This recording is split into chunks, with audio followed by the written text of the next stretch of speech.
السلام علیکم ورحمۃ اللہ وبرکاتہ، اور ہمارا آج کا ٹاپک ہے دوسرے کو حقیر سمجھنے کا علاج۔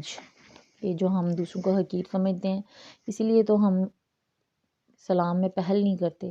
اگر ہم کسی کو حقیر نہ جان رہے ہوں تو پھر ہم سلام میں پہل کریں؟ ہم لوگ تو سلام میں پہل ہی نہیں کرتے۔ اچھا جی، دوسرے کو حقیر سمجھنا۔ حضرت تھانوی رحمۃ اللہ علیہ نے ارشاد فرمایا، اگر کسی بات میں دوسرے کو گھٹا ہوا دیکھو تو اس وقت یہ سوچو کہ ہم بھی کسی بات میں اس سے گھٹے ہوئے ہیں یا نہیں۔ ہر شخص میں خوبیاں بھی ہوتی ہیں اور برائیاں بھی۔ اگر اس شخص میں ایک برائی ہے تو ممکن ہے کہ ہم میں بہت سی برائیاں ہوں۔ کبھی یہ سوچا ہم کسی کے بارے میں سوچتے ہیں کہ فلانا جو ہے نا، یہ فلاں اس کے اندر اس کی یہ بات بڑی بری ہے، تو کیا اس وقت جب ہمیں یہ سوچ آ رہی ہوتی ہے تو کیا ہم نے کبھی یہ سوچا کہ ہم اس کے اندر اس کی ایک برائی کو سوچ رہے ہیں؟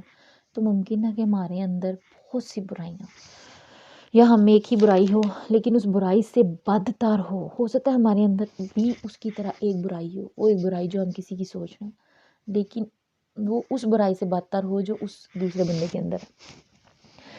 پھر کس طرح ہم اس کو گھٹا ہوا سمجھتے ہیں دوسرے کو؟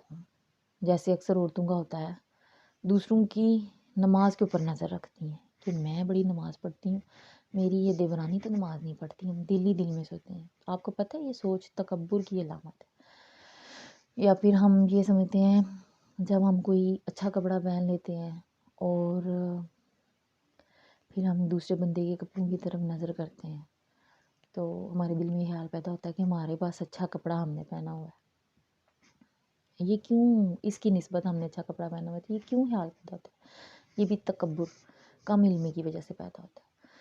تو پھر کس طرح ہم کسی کو گھٹا ہوا سمجھتے ہیں اور کیوں دوسرے کو اپنے آپ سے کم درجہ سمجھتے ہیں؟ کتنی بڑی برائی ہے یہ کہ انسان کسی دوسرے کو اپنے سے کم درجے کا سمجھے۔ اور کیوں اسلام میں ابتدا کرنے سے ہمیں آر آتی ہے